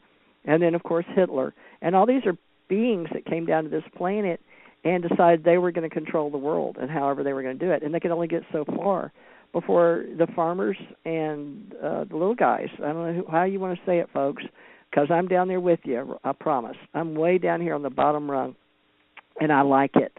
And I can see just as much from the bottom tip of the Merkaba or yourself as I could on the top off planet. So, still it doesn't matter. There's some type of hierarchy everywhere I have experienced. Now, I don't like the word, and I don't like levelized, but I have heard the word in intelligence called levelized. And journalists and people like us in cyberspace, we're called influencers.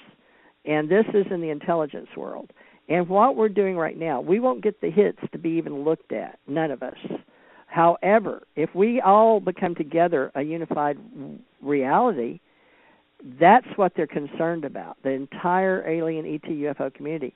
And right now, the way they're intel gathering is through entertainment, which is this show. Had I been able to get up, but they wouldn't even let me. I got a busy phone call, so when this gets uploaded, folks, the reason we weren't live was because they shut me down or whatever. I'm going to find out from who we broadcast through, Comcast and Blog Talk, why I couldn't get online. But fortunately, Janet could, so that doesn't make sense. But, deep national security is a big topic now, and that's going along with also what Janet likes to talk about, or many people are bringing forth with experiencers, is the other shoe on who's controlling the world. And we all have these conspiracy theories, is what they're called, but allegedly, purportedly, nobody can prove it. And even those in government, and I'm not poo-pooing the government because they're all humans trying to make a living, and some of them are whistleblowers, meaning they go in, they see and say, that's not right. And I've been on the inside, and I had the same feeling many times. But I would either bring it up or be in charge of, we had internal investigations, and I even got transferred from one state or country or from Chicago to Hawaii because the COs and XOs were under investigation, and I was the next one on the totem pole. So we do have internal ops. And around the world, yes, we have internal ops for who's controlling the world. And all I can tell you right now is every country does put somebody in charge. And we do have intelligence that will monitor all that to see who's controlling the world. But right now, from what I understand, what we're doing right now is only going to be beneficial if all of you guys get involved like we are and start being the people talking and communicating and sharing information. And when it comes time to vote, you actually vote, which scares the heck out of those little people. They're thinking they're controlling the parties, the GOP and Democrats and National and, all these others. That's what scares media and the people with the money behind the media. Because as long as we allow them with the money to control the masses the way it's been done, they're going to keep doing it. So we all have to do our part. So right there goes again what Mr. Andrews says. It starts with us, the beginning, where we're sitting inside these bodies, these clay skin suits, right? So, okay, I'll get off. That's my deal. Okay. Who's controlling the world? Karen, go ahead. Well, I'm going to bring up something I haven't really talked about publicly, but I've talked to Janet and others about, and that is, and I hope they do it while I'm talking, but on 3 shows that I've been on as a co-host, I've had a phenomenon where there's been background noise, and I don't know if people caught that. We had a big, large noise just the last time I spoke. It's been going on for 3 years. I just think I'm very interesting. And I've also now tracked this noise that goes on behind some people to other shows. In fact, I recently listened to the girl Heather, who's taking up the post after Art Bell had to leave the air. I don't know if people know he had to leave the air due to multiple death threats and all kinds of problems. And this girl Heather came on, and she was talking about the things that were going on with Art Bell, and I was listening to this clip, and I was hearing those sounds again. So it'll be scratching noises and electronic beeps and bloops, sometimes heavy breathing, sometimes rattling and banging. I just gave it a name and called it, I don't know if you guys can hear a chicken. There's like an electronic chicken. That's Gene. It's Hawaii has wild chickens. It is a real chicken? Oh, it's a real chicken. Okay. That's great. Okay, so we have a cyber chicken. No, we have a real chicken. But I mean, because of the nature of the bangs and the heavy breathing and cyber chickens. Yes. Because it's to wake everybody up, right? Yeah. No, I want to talk about this because I am aware, as a psychic, I am aware when I'm being monitored. I'm aware of being affected. Very many people are targeted, and they have, electronic types of things going on in their lives, or even psychic attacks or monitoring or that sort of thing. I don't talk about it very often. But I actually named this phenomenon because of the heavy breathing and the chains and rattling. I named it, here at Christmas time we have that Scrooge story that comes out. And there's that Jacob Marley who was a haunted Scrooge and was rattling his chains. So I just call it Jacob Marley. But other people have had far more targeted, higher level of targeting. Sometimes I'm aware they're on a phone call, and I just say, okay, you guys, you can listen. You'll probably learn something. Sometimes I say, you may observe, but you can't interfere, because I know at the psychic level there's some rules. There's some universal laws about things like that. And sometimes I say to them, the watchers are watched. They need to know that when they're watching me and monitoring me, they're being watched as well, especially the psychic ones. They need to know that there's a governance higher than them. So, I'm just saying that because I've not said it before, but we influencers are being monitored. We get deterred sometimes. Phone calls won't work, and equipment radio won't work. shows won't work. My radio show won't work. I'm getting a busy signal through my phone. Computer equipment will break. Those of us doing this work, you have no idea what goes on behind the scenes, how difficult it is. We often have people go completely crazy around us for no particular reason at the time we're trying to do something important.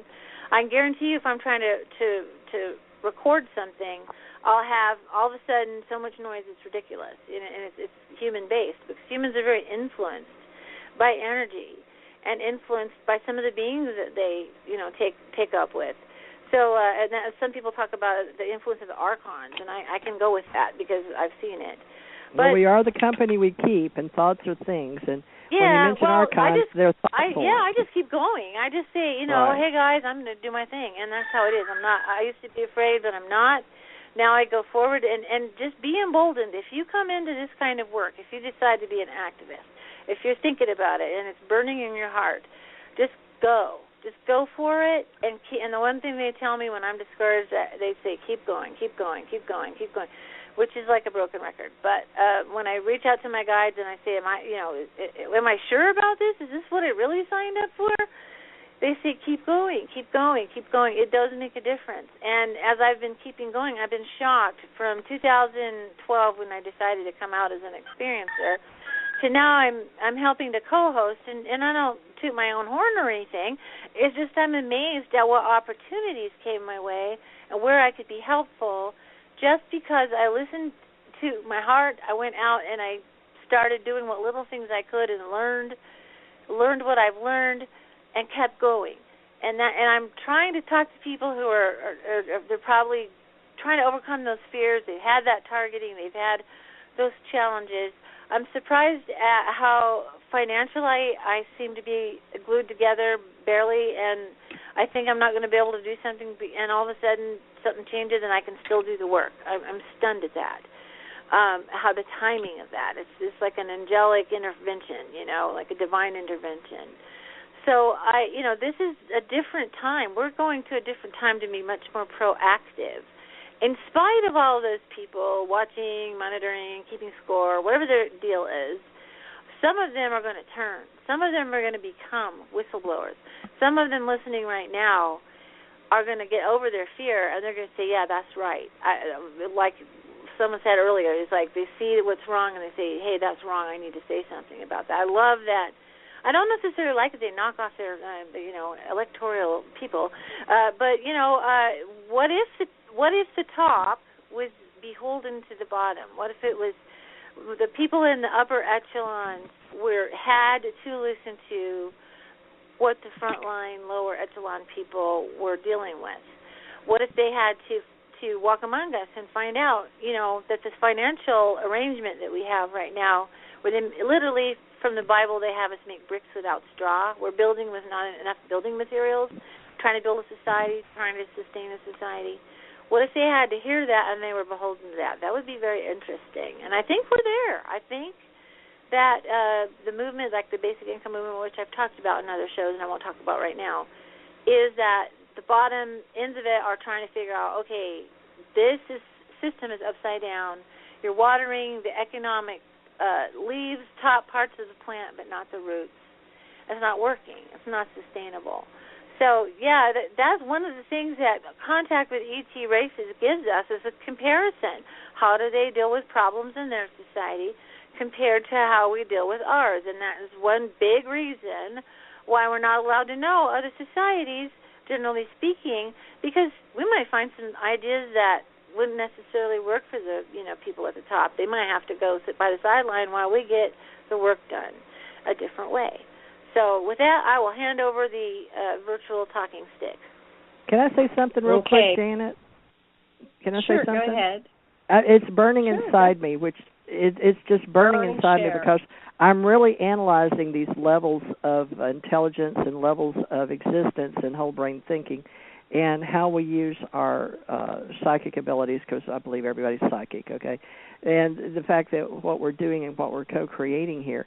And the burning is in my stomach is the fact that when she was speaking, I kept seeing and visualizing all the levels I've worked with in the past and how I've worked with groups and multimillionaires in watching the stock market and knowing how they track everything. And I've been very fortunate to have worked with various levels of existence, and they truly become hypnotized into their existence and their culture.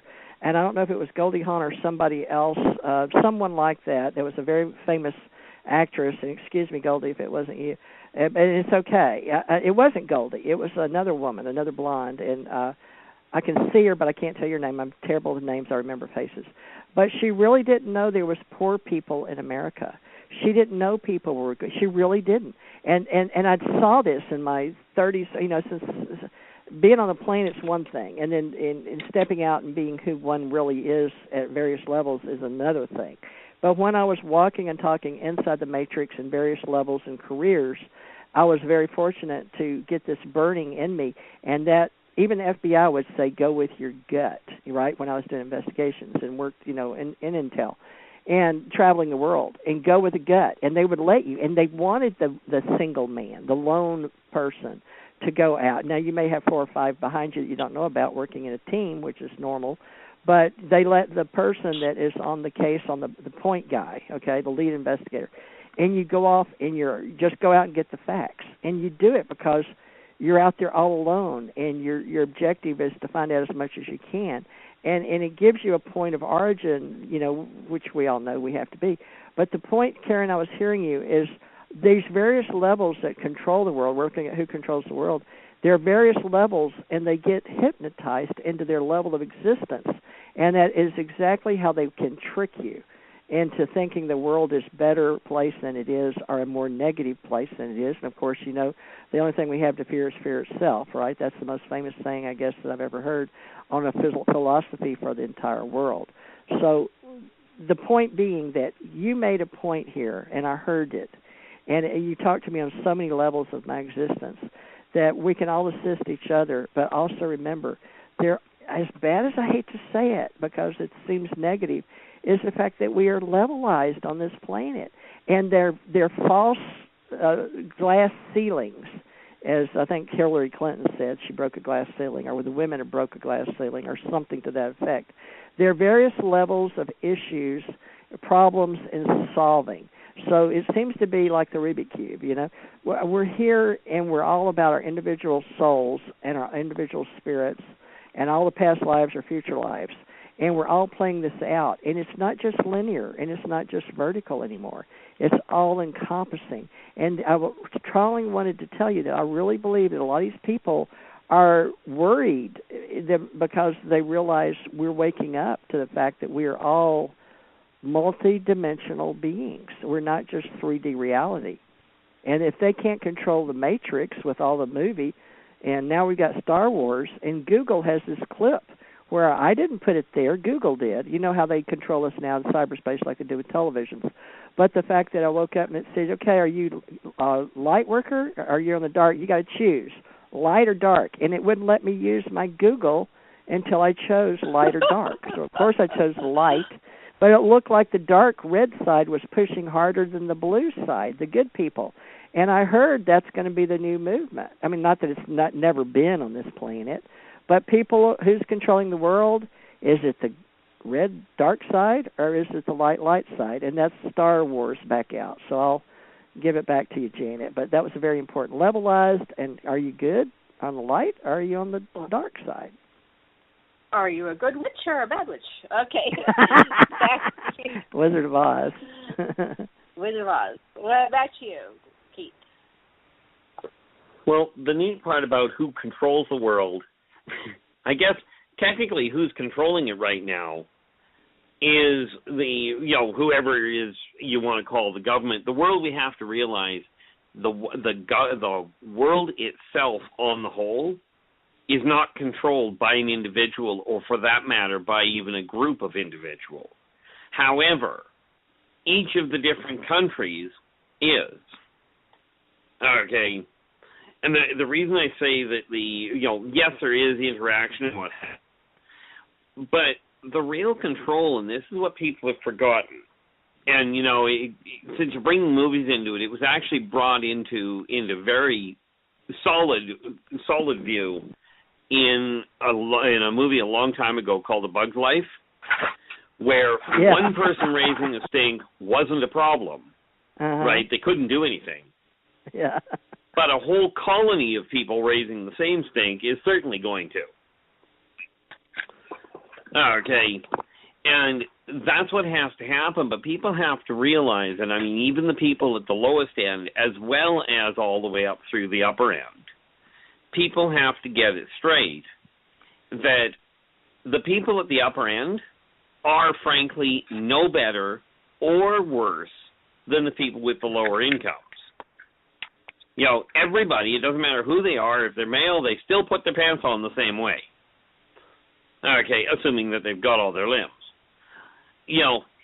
And what people have to realize is, yes, I do agree with you that it is a false setup that has, as you called it, levelized the economy. They fall into quite frankly, a mind-washing process that has completely screwed things up. And this is, the thing is, this isn't being done by off-worlders. This is being done by mankind. Because you go back, way back when society first started evolving, and I mean we're talking back during the clan days, it was the people who could figure out how to control people by amplifying their fear, by playing on their insecurities. Those are the ones that ended up in power. Because on the whole, humans seem to have this need to have somebody guide them, and whether it's a good path or a bad path, they don't have to make the decision on the whole. Hence the term sheeple. And what we've got to, one of the biggest differences I find with me and a lot of people is I keep trying to tell people the political system, the pedagogical system, the priesthood, and the parental system are all absolutely necessary for society to evolve, as is a one-world government. But the fact of the matter is that they need a massive overhaul And personally, I'd prefer doing it without the cataclysms, and, especially the ones that can be stopped. You brought up the issue of Hitler being an interesting, shall we say, problem. The first 4 years of his reign, when you look at it, he actually was doing, not necessarily in the right way, but he had the right idea. Okay. What threw him overboard was, quite frankly, he got syphilis, and that created a problem. Yeah. You go nuts, it'll really kind of screw things up on the logic side. But his idea, even though the methodology was wrong, and this is not, don't get me wrong, it's not a question of whether he should have done it or shouldn't. His concept was that society needed to be guided by one person. And the reality is, where we talk about a global government, somebody's going to have to make the decision eventually. But it's got to be taking all of the different continents into consideration, because the person sitting, for instance, in New York, somebody sitting on Fifth Avenue in New York is not going to have a clue how to live in the outback of Louisiana. So they need somebody that can talk to the people there to translate it, to make sense of it, so that they can work accordingly. Okay. This is why the interactive political system, why the pedagogical system, the schools, are necessary. But you are right. The people at the top have to start talking to the broom pushers to find out what's going on, because they really are disconnected from it.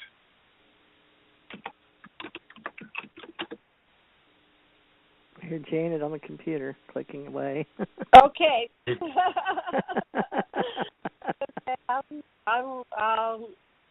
Yeah, never mind. You told me to do something, and I'm doing it. I'm a very good person.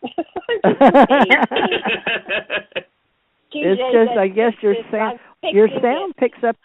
Yeah, your sound picks up the little clicks. It did earlier. I didn't say anything. Okay. Well, I'm gonna put it on mute when I'm listening.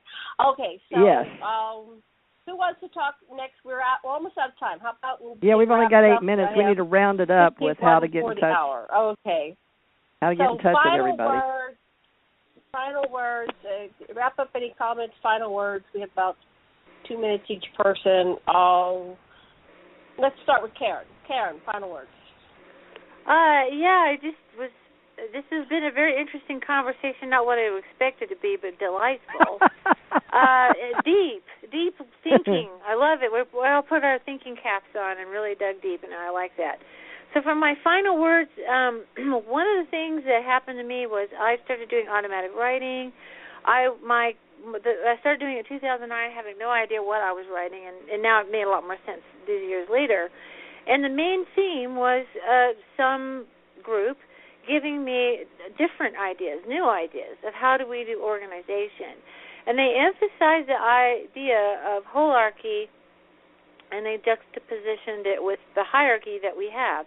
And so, if I want to pick a president, my president's going to have one capacity that I want. I want that person to work themselves out of a job. I don't want to care what they have for breakfast. I don't want to know anything about them that much, except that they're, sitting in that seat making sure that everyone is provisioned, that everyone is able to do for themselves. This is the thing that frustrates me, is that we have a decider class. We have a class of people who decide everything.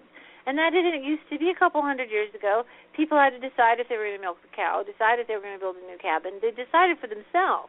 And we've transferred our capacity, our human ability and capacity for making up our homes and our households and our lives up the chain. And I think that needs to be reversed. So I want leaders who, like a teacher. A teacher works themselves out of the job. You don't stay in school for the rest of your life. You graduate because you've learned things and you're ready to apply them. That's the way I want to see my leaders be, is that they just kind of untie the knots that happen, decide between two opposing parties that need to come to some kind of consensus.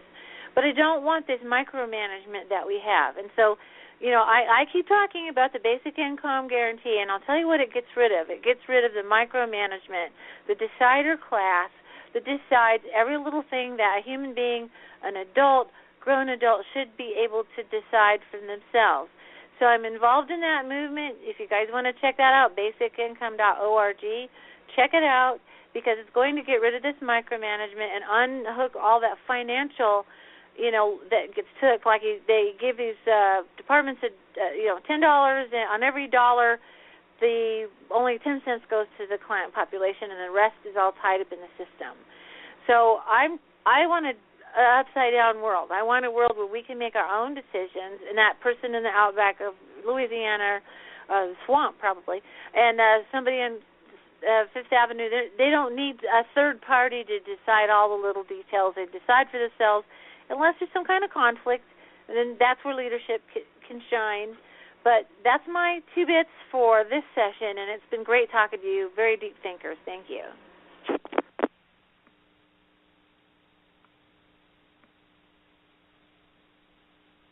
Hello?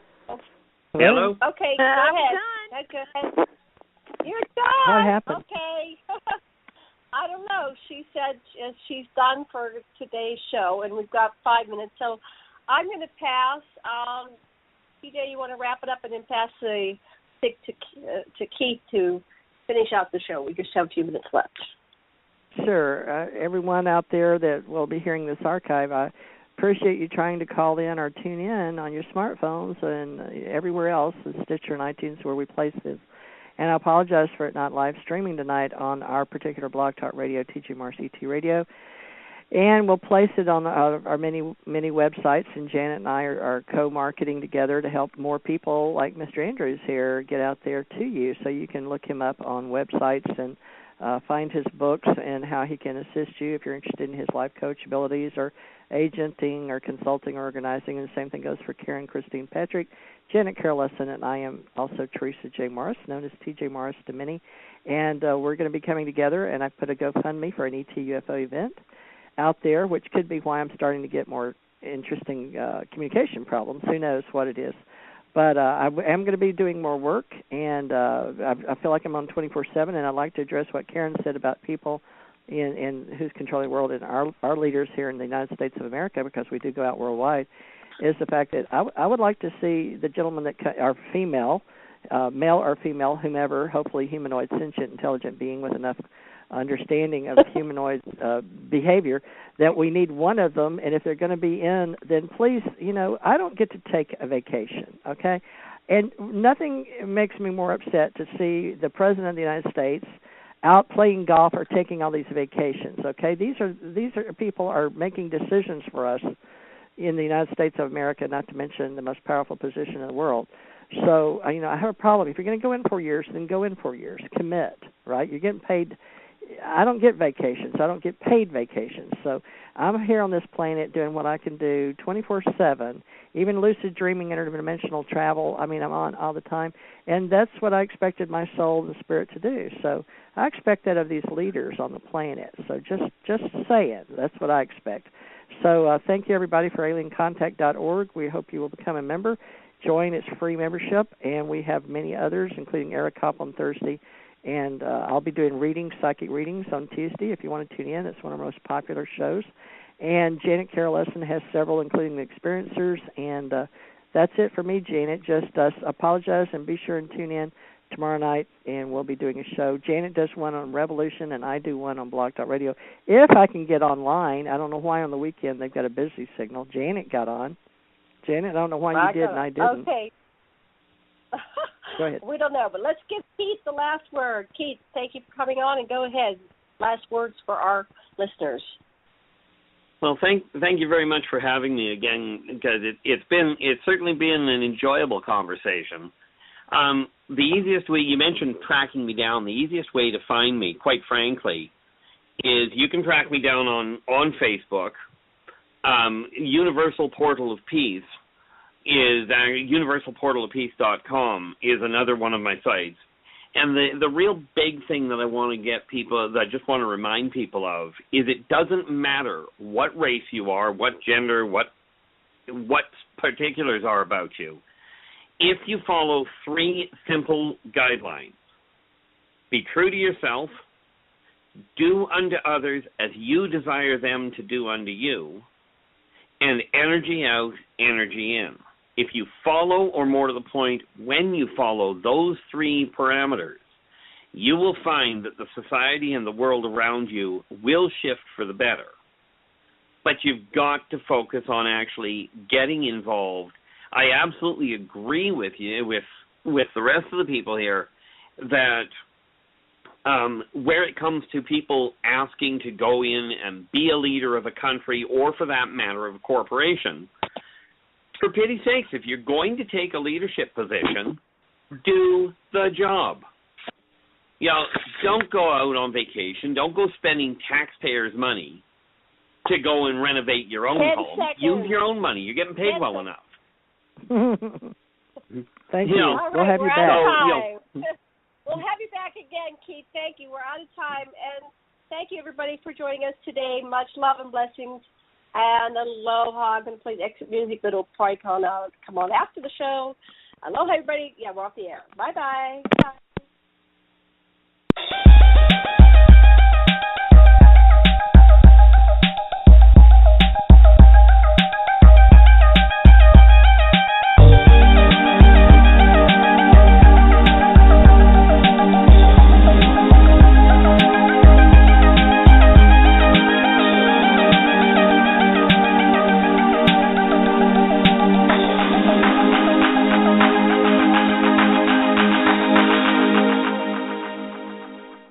An executive MBA at Georgetown isn't the path of least resistance, but it does come with the greatest reward. Benefit from our strong alumni network, renowned faculty, DC location, and global residencies. Get started at choosegeorgetown.com/EMBA.